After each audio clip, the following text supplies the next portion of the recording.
দর্শক, এই মুহূর্তে আমি রয়েছি জাতীয় চিড়িয়াখানায়। আমি আপনাদেরকে আজকে দেখানোর চেষ্টা করব যে ঈদ পরবর্তী সময় যে পরিবার নিয়ে মানুষ ঘুরতে আসা এবং বৃদ্ধ থেকে শিশু সবাই কিন্তু এই চিড়িয়াখানায় আসে এবং যে প্রাকৃতিক যে পরিবেশ সেটি কিন্তু তারা উপভোগ করে।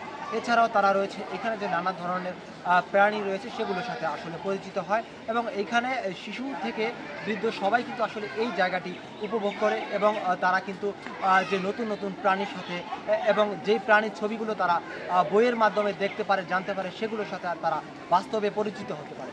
চলুন দর্শক, আমরা তাহলে এই বিষয়টি নিয়ে আজ আপনাদেরকে দেখানোর চেষ্টা করি।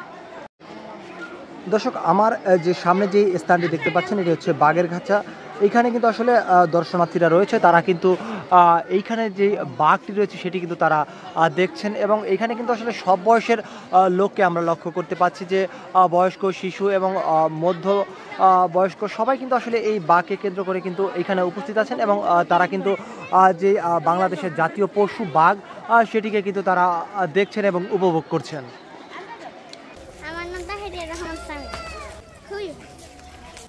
আমি জিরাফ দেখেছি, টিলাবাস দেখেছি, আর অনেক কিছু দেখেছি, খুবই ভালো লেগেছে। এর আগে আসছিলা কখনো?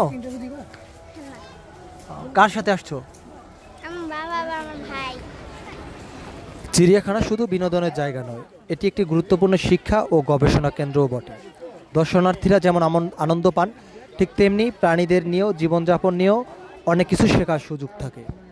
এস এম স্বাধীন, ইটিসি নিউজ, ঢাকা।